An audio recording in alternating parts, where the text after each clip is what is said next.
Assalamualaikum warahmatullahi wabarakatuh dan salam Ramadan untuk seluruh warga pendidik Negeri Perlis dan penonton kita pada petang ini. Bersama saya Cikgu Dia Safina binti Muhammad Bazir, Advisor KPM Negeri Perlis akan menjadi moderator pada petang ini untuk tajuk PBD Goodbye Ranking Hello Character, dan bersama saya Puan Syahidah binti Basir, Ketua Penolong Pengarah Unit Bahasa Sektor Pembelajaran Jabatan Pendidikan Negeri Perlis. Assalamualaikum Cikgu Syahidah. Apa khabar? Oh, Alhamdulillah. Okey, seronok dapat berjumpa dengan Cikgu Syahidah dan seronok dapat bersiaran kita pada petang ini. Okey, Cikgu Syahidah ni ibarat nahoda dalam PBD Negeri Perlis. Jadi sebelum kita sembang lebih lanjut pasal PBD ni, saya nak tanyalah sikit kat Cikgu Syahidah ni. Kalau Cikgu kena bagi tahap penguasaan TP untuk menguruskan dapur sementara Cikgu Syahidah nak tunggu waktu nak berbuka puasa ni, apa yang TP yang Cikgu nak berikan? Berat juga tu soalan tu ya. Okey. Baik, terima kasih kepada Cikgu Dia. Tahniahlah ya. Kerana menjadi top panelis ya, top 10 panelis untuk Malaysian Teachers Prize ya. Terima kasih. Sebenarnya kami dari pihak Jabatan Pendidikan Negeri Perlis amat berbanggalah dengan pencapaian seorang guru yang hebat di Negeri Perlis. Berbalik kepada soalan Cikgu Dia tanya tadi ya, sebenarnya nak bagi TP berapa bila menguruskan dapur pada bulan Ramadan ni, sebenarnya kita bekerja kan. Jadi maksudnya selepas bekerja lah baru kita menguruskan, menyediakan juadah-juadah dalam buka puasa lah. Juadah yang saya selalu hidangkan dalam buka puasa menjadi kegemaran keluarga lah ya. Sagu gula Melaka lah. Sudah tentunya cucuk udang. Cucuk udang. Wow. Yang sentiasa ada yang menjadi menu untuk berbuka puasa lah. Kalau nak bagi TP tu rasa boleh capai kot TP 6 kan. Kita selepas waktu bekerja kita menguruskan untuk menyediakan juadah untuk berbuka puasa lah. Okey, seronok tu. Boleh pergi buka puasa rumah Cikgu Syahidah boleh jemput sekali. Okey, kita berbalik kepada konteks kita iaitu PBD ya. Okey, Cikgu Syahidah, dalam buku Panduan Pentaksiran Bilik Darjah, okey, PBD menekankan kepada proses penilaian yang berterusan. Jadi, tapi kita ada masalah sikit. Mak ayah ni masih lagi tak boleh move on dengan peperiksaan. Jadi, macam mana cikgu nak terangkan kepada ibu bapa kat depa ni bahawa PBD ni sebenarnya lebih baik dan relevan untuk anak depa ni? Okey, Cikgu Dia. Kalau kita lihat mengapa perlu berubah? Persoalan itu yang kita kena. Mengapa kita perlu berubah daripada sistem yang berorientasikan peperiksaan yang dah berakar umbi dah ya, dalam minda ibu bapa. Daripada dulu lagi kita pun memang berorientasikan peperiksaan. Bagaimana kita nak merubah paradigma ibu bapa dan juga masyarakat itu kepada sistem yang tidak berorientasikan peperiksaan tetapi penilaian secara berterusan ya. Kalau kita lihat berdasarkan kajian penanda arasan antarabangsa, contohnya yang telah Malaysia sertai seperti TIMSS, PISA dan juga CPLM, menunjukkan bahawa anak-anak di Malaysia ini dia kurang kemahiran terutama dalam critical thinking. Contohnya bagaimana untuk menilai sesuatu perkara, menilai sesuatu bahan dan juga penyelesaian masalah itu kurang. Sebab itulah ya, kalau kita lihat kita sudah KPM mengorak langkah untuk memastikan apabila anak-anak berada di sekolah mereka mendapat 3 perkara penting, iaitu aspek pengetahuan, aspek kemahiran dan juga aspek nilai ya. Dan juga kalau kita lihat dalam pentaksiran bilik darjah, sebenarnya di Malaysia kita dah bermula dengan pentaksiran berasaskan sekolah ya, pada tahun 2011 lagi ya.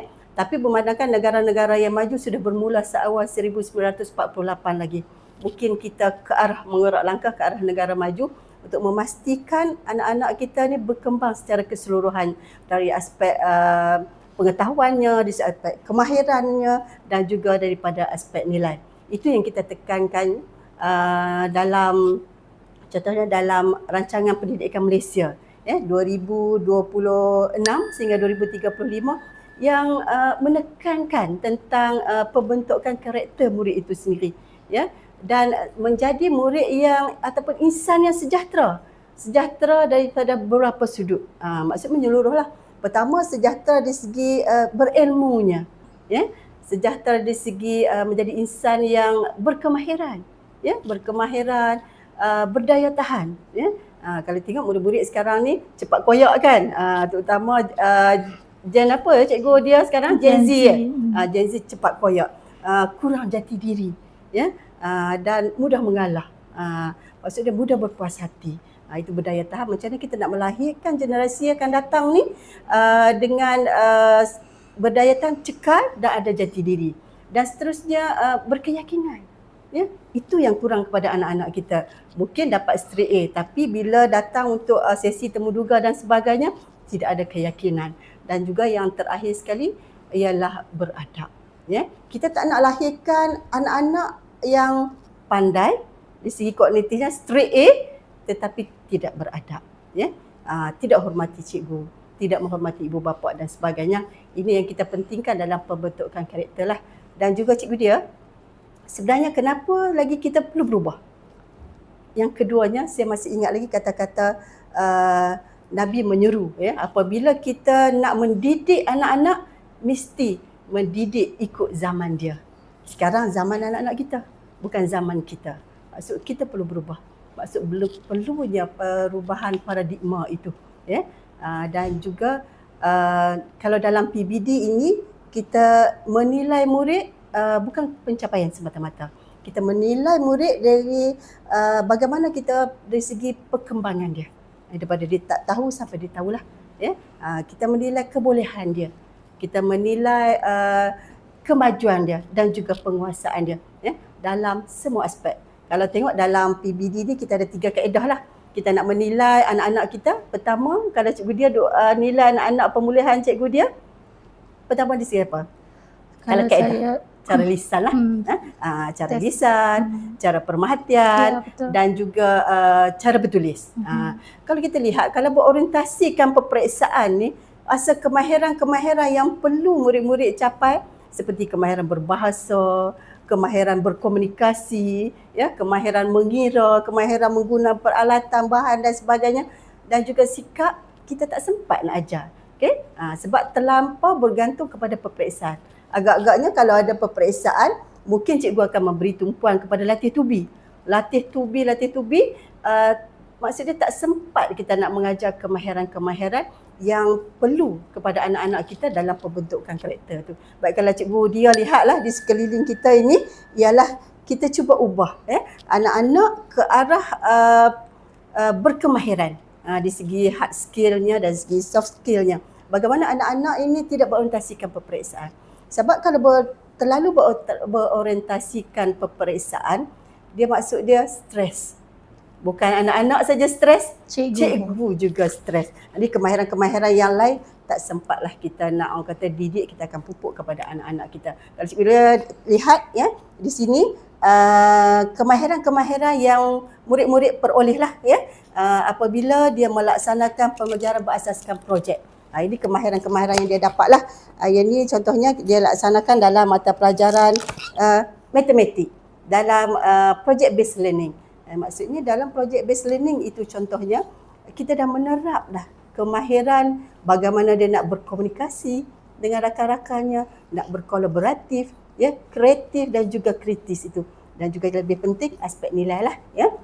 Ini merupakan contoh-contoh kemahiran-kemahiran yang diperoleh berdasarkan project based learning, environment based learning daripada sekolah SK Jalan Raja Syed Alwi, ya, yang begitu hebatlah, ya, dalam program based learning dia, bagaimana nak memupuk kemahiran-kemahiran yang perlu dalam kita menilai anak-anak kita secara berterusan. Itulah maksudnya yang menjadi intipati bagaimana kita nak menilai anak-anak kita secara berterusan, ya. Itu sedikitlah cikgu dia berkaitan dengan bagaimana kita nak memastikan setiap kali cikgu mengajar, dia akan nilai murid-murid dia. Tak payah nak tunggu 6 bulan ke, nak tunggu 1 tahun ataupun nak tunggu di akhir sekolah rendah. Di tahun 6 baru kita nak menilai. Maksud dia berlaku situ ongoing proses lah. Okey. Sebenarnya saya nak tambah sikit lah. Sebenarnya saya rasa bila PBD ni menjadikan satu PDPC tu lebih menarik. Ya, betul. Sebab kan kita nak nilai, kita akan buat projek. So, jadi macam fun learning. Okay. Lagi satu, senang cikgu nak menilai. Betul. Cikgu nak mentafsir, nak memberi tipi Secara dan sebagainya. terus, kan? Secara terus. Maksudnya secara pemerhatian, cara lisan, cara bertulis. Murid dah bentang, mungkin dia dah bentang, dia faham, dia tahu dan boleh mengajar kawan-kawan dia. Kita boleh beri tipi yang lebih baik. Tipi berapa tu cikgu dia? Tipi 6. Tipi 5 dan juga tipi 6. Ya. Sebagai value added dalam PDP dia tersebut pada hari itu. Okey, kita beralih kepada soalan yang seterusnya. Banyak betul soalan bulan puasa ni kan cikgu dia. Tak apa, sementara kita nak tunggu kan, nak balik ke pejabat, balik rumah kan. Okey, pastinya masyarakat di luar sana tertanya-tanya bagaimana pihak sekolah nak pastikan bahawa pelaksanaan PBD ni lebih berkualiti. Macam mana kita nak pastikan standard TP3 sekolah A sama kualitinya dengan standard TP3 di sekolah B ni. Takut nanti ada yang kata sekolah ni kedekut sangat nak bagi TP. Yang ni senang sangat nak bagi TP yang tinggi-tinggi. Jadi macam mana tu Cikgu Syahidah? Okey, sebenarnya cikgu dia, kalau konsep pentaksiran bilik darjah itu sendiri, kita bukan nak membandingkan antara sekolah dengan sekolah. Even antara murid dan murid dalam kelas tersebut. Sebab kita bukan nak melihat pencapaian semata-mata, tapi kita nak lihat perkembangan dia. Daripada dia tak tahu, contohnya nak menulis, nak membina ayat, sampailah kita ajar dia sampai dia tahu. Okay. Daripada dia tak faham, contoh dalam matematik, nak buat operasi matematik, sampai dah boleh menyelesaikan masalah. Sebabnya bukan kita nak membanding beza antara murid-murid kita di sekolah itulah. Jadi maksudnya tak timbul lah cikgu ni bagi markah murah, cikgu ni senang bagi kedekut bagi markah. Sebab kita menilai murid secara berterusan dan murid diberi peluang untuk meningkatkan tahap penguasaan dia dari semasa ke semasa berdasarkan selepas cikgu ajar perlu ambil tindakan susulan. Contohnya macam dia ajar sesuatu, contoh dalam matematik dan sebagainya, murid tak faham lagi macam mana nak menyelesaikan masalah-masalah dalam matematik tu. Maksud dia, dia boleh ambil tindakan susulan. Maksud dia berbuat pemulihan, pengayaan dalam PDP tersebut sampailah murid-murid tu capai. Itu sebenarnya dia bukan kita nak ranking antara sekolah dengan sekolah, ya.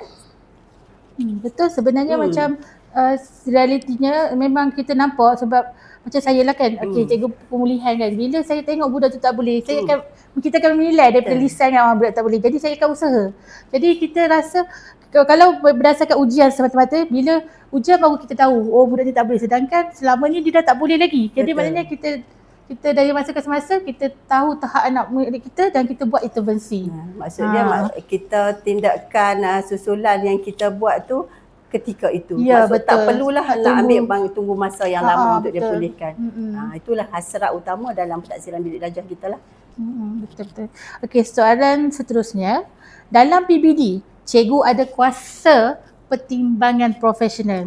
Macam mana Cikgu Syahidah nak pastikan TP yang cikgu bagi tu betul-betul adil dan integriti dan bukan sebab pilih kasih. Bagi saya sebab saya pernah dengar tau, dari ibu-ibu bapa kan kata, dia boleh lah sebab dia tu baik dengan cikgu, tu dapat TP tinggi lah. Jadi macam mana kita nak hilangkan persepsi tu? Sebenarnya kalau di segi nak pastikan kualiti pelaksanaan PBD tu, sebenarnya di sekolah kita ada proses-proses tertentu lah.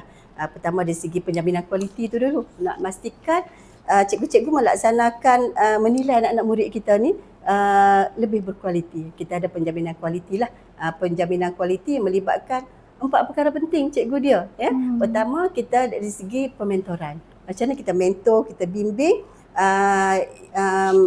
Sebenarnya penjaminan kualiti ni dilaksanakan oleh pentadbir, oleh PGB.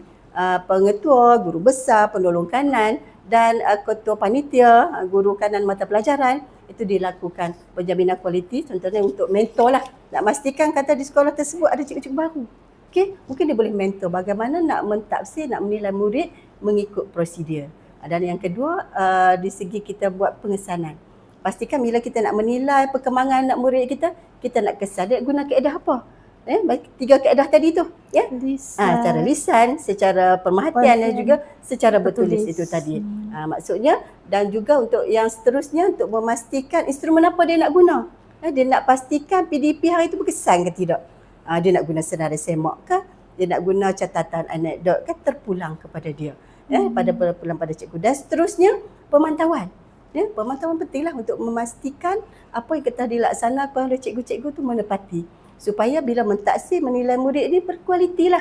Tak mau duk pilih kasih macam kata tadi tu kan. Betul. Dan yang terakhir penyelarasan. Maksudnya memberi tipi yang adil kepada murid-murid kita. Bukanlah dipengaruhi oleh emosi. Biasalah kalau bulan-bulan puasa ni tak cepat marah kan. Sebab mungkin sebab lapar kan. Jadi maksudnya kita memastikan kita buat penjaminan kualiti supaya tipi yang kita bagi kepada anak-anak kita tu maksud dia capai piawai ataupun standard dia. Dan yang kedua cikgu dia tanya tadi berkaitan dengan itulah yang berkaitan penjaminan kualiti. Pertimbangan profesional. Pertimbangan profesional sebenarnya selain kita buat penjaminan kualiti, kita melalui satu lagi proses. Dalam kita nak mentafsir, nak menilai anak-anak kita ni bagi capai standard ataupun piawai yang dikehendaki mengikut prosedur itu tadi. Pertama kita dari segi professional judgement kita, dari segi pengetahuan kita. Macam cikgu dia, dah berapa tahun cikgu dia mengajar pemulihan? 17 tahun. Baru 17 tahun. Baru 17 tahun. Jadi pengetahuan kita ada. Macam mana kita nak menilai tentang subjek kita tu. Macam mana kita nak menilai, kita nak mentafsir anak murid kita. Kan? Kita dah tahu dah. Terusnya berdasarkan pengalaman kita. Pengalaman 17 tahun bukan tempoh yang singkat. Kan? Mungkin kita dah ada satu kaedah ataupun satu teknik bagaimana kita nak mudah mentafsir anak-anak kita berdasarkan pengalaman kita lah. Okay? Dan juga seterusnya berdasarkan input murid. Biasanya kalau dalam pemulihan, cikgu dia selalu bagi latihan berapa kepada anak-anak kita yang belum menguasai lagi tu. Selalu bagi banyak latihan. Ya betul, tapi saya ikut tahap penguasaan dia lah. Tahap penguasaan dia lah kan. Kalau yang tu kita bagi lebih sikit. Okay. Betul lah maksudnya input murid. Contohnya kalau kita bagi dalam soalan matematik contohnya. Kita bagi 10 soalan, dia jawab 2 saja. Bolehkah dapat TP lebih baik cikgu dia? Tentulah tak boleh. Ya, betul. Itu ketiga. Dan seterusnya, bahagian yang paling penting sekali, rasa tanggungjawab dalam apabila kita membuat penilaian itu. Maksudnya tidak meletakkan emosi di hadapan. Sebab kita fahamlah anak-anak, terutama bagi di sekolah rendah, emosi dia masih tidak stabil dan itulah tugas dan tanggungjawab kita. Mendidik dari segi pengetahuan, dari segi kemahiran dan juga aspek nilai. Untuk memastikan yang kita tahap penguasaan yang kita bagi kepada anak-anak kita berkualiti. Lagi satu cikgu dia. Sebenarnya cikgu-cikgu bukan orang kata sebarang dia bagi TP untuk TP 1 sampai TP 6 tu. Dia kena merujuk standard prestasi yang ada dalam DSKP dia. Bukan saja dia guna IT. Agaknya apa cikgu dia faham tentang IT? Apa? Klik. Istilah IT yang diguna oleh netizen lah. Sebenarnya IT tu ikut terlintas. Maksudnya bukan dia bagi TP ikut terlintas. Tengok murid tu muka cerah, dia selalu tolong cikgu terus bagi TP 5, TP 6 ikut terlintas. Tetapi kita perlu melalui guru-guru dia perlu melalui prosedur-prosedur dan juga proses-proses yang memastikan kualiti yang TP yang dia bagi kepada anak-anak kita tu berkualiti dan mengikut prosedur. Itulah. Lepas ni tak perlu lagi lah IT tu. Ikut terlintas. Okay. Saya tahu ni. Okey. Sebenarnya maknanya kita ibu-ibu kena faham lah bahawa kalau cikgu letak TP berapa tu, cikgu ada justifikasi dia. Bukan sembrono. Berdasarkan standard prestasi yang ada dalam mata pelajaran masing-masing. Maksudnya penyataan kalau sampai TP 3, apa yang perlu murid capai. Itulah. Okey.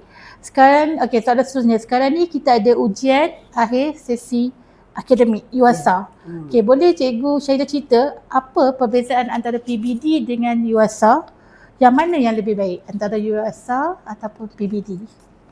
Kalau rasa kita boleh grab dua-dua, why not kita pilih dua-dua.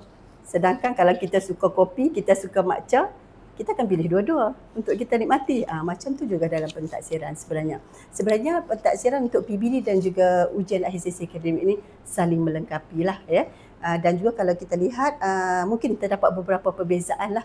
Kalau di segi PBD tu kita nilai murid menggunakan 3 kaedah tadi cikgu dia. Mungkin ingat lagi kot ya, bukan bulan puasa ni masih ingat lagi. Kita InsyaAllah nilai ingat. secara lisan, secara pemerhatian dan bertulis. secara bertulis. Sedangkan dalam ujian akhir sesi akademik kita nilai kemahiran menulis sahaja. Betul. Kemahiran menulis saja. Dari segi pemberian macam mana kita mentafsir dalam ujian PBD, kita ada tahap penguasaan daripada TP1 sampai TP6. Okay, dalam ujian akhir sesi akademik kita ada grade. Grade A sampailah grade F. Maksudnya saya nak tegaskan di sini, murid capai grade E dan juga F tu bukan gagal. Maksudnya kalau dalam istilah pentaksiran ini, dia belum mencapai tahap minimum yang boleh kita pulihkan. Dan juga lagi satu, kalau ikutkan PBD ni, kita nilai murid secara keseluruhan. Di segi aspek pengetahuannya, aspek kemahirannya, aspek nilainya. Tapi kalau ujian akhir sesi akademik saja, kita nilai pengetahuan dia saja, di segi kognitif dia saja. Itulah antara beberapa perbezaan antara PBD dan juga ujian akhir sesi akademik yang saya maklumkan tadi. Maksud dia saling melengkapi. Maksud dua-dua memberi orang kata nilai tambah bagaimana untuk melihat perkembangan, kemajuan dan juga penguasaan murid itu. Okey, baiklah. Okey, kita pergi ke soalan seterusnya. Yang ni menjadi masalah lah kepada guru. Okey, macam mana kalau kita nak taksir murid yang sering tidak hadir sekolah? Okey, ponteng sekolah. Okey, adakah kita nak bagi dia TP kosong? Ataupun ada kaedah lain untuk membantu murid-murid yang dalam kategori cicir ni? Kita bagi kategori lah, risiko cicir. Macam mana Cikgu Syahidah nak terangkan? Kalau ikutkan TD itu, tidak ditaksir itu, kita beri kepada murid yang ponteng berpanjangan. Contohnya 3 bulan, 6 bulan kan. Maksud tidak hadir secara berpanjangan. Baru kita boleh letak TD. Maksudnya kalau dia pernah hadir beberapa kali, macam apa orang kata cok fat, sekejap ada, sekejap tak ada tu. Saya pakai cik semua. Sekejap ada, ada. Sekejap ada, sekejap tak ada. Biskut cik semua kan. Maksudnya sekejap dia hadir, sekejap tak hadir. Tetapi cikgu tak boleh bagi TD kat dia, tidak ditafsir. Sebab cikgu kena ingat apabila cikgu melakukan PDP akan berlaku pentaksiran. Mungkin dia masa dia hadir hari itu, cikgu sempat menilai dia. Jadi kita tak boleh bagi tidak ditaksir. Ataupun dalam istilah dalam sistem TD lah dan juga untuk dalam pentaksiran bilik darjah tak ada TP kosong. Tak ada TP kosong. Dia bermula dengan TP 1 sampailah TP 6. Gitu. Okey, soalan seterusnya. Okey, banyak betul soalan. Okeylah. Tak apa sempat saya nak balik masuk untuk buka nanti. Okey. Lagi tak ada idea pula nak masak apa pula hari ni kan. Okey. Realitinya dalam kelas kita ada 40 hingga 40 orang murid. Maknanya kelas tu memang sangat sesak dan padat. Okey. Macam mana cikgu nak menilai murid dalam keadaan kelas yang padat tanpa cikgu tu rasa burn out? Macam mana tu? Okey. Sebenarnya kalau di negeri Perlis ni tak ada hadapi masalah sebab kita pun 8 orang saja kan. Okey, sebenarnya untuk negeri Perlis ni kan kita tak ada murid yang dalam kelas padat lah. Mungkin negeri-negeri rakan-rakan guru kita di negeri lain hadapi masalah. Terutama kalau kita lihat dalam satu kelas hampir 50 orang. Jadi macam mana dia nak melaksanakan pentaksiran untuk bilangan anak murid yang ramai. Okey.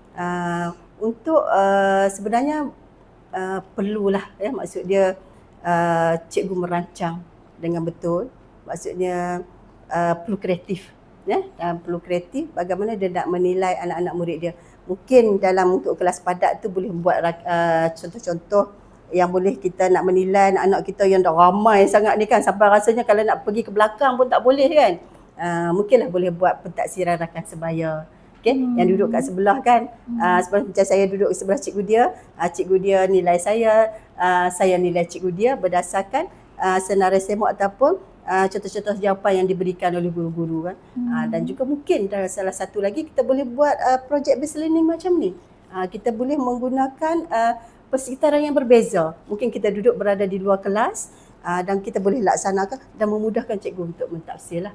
Dan juga untuk berita baiklah kepada cikgu-cikgu terutama yang dalam kelas padat ni sebenarnya bahagian pembangunan kurikulum sedang dalam proses menerbitkan modul PBD dalam kelas padat. Yang mungkin lepas ni boleh membantulah guru-guru ataupun rakan-rakan kita yang memang sangat-sangat padat tu dan mengurangkan rasa burn out itu sendirilah. Alhamdulillah.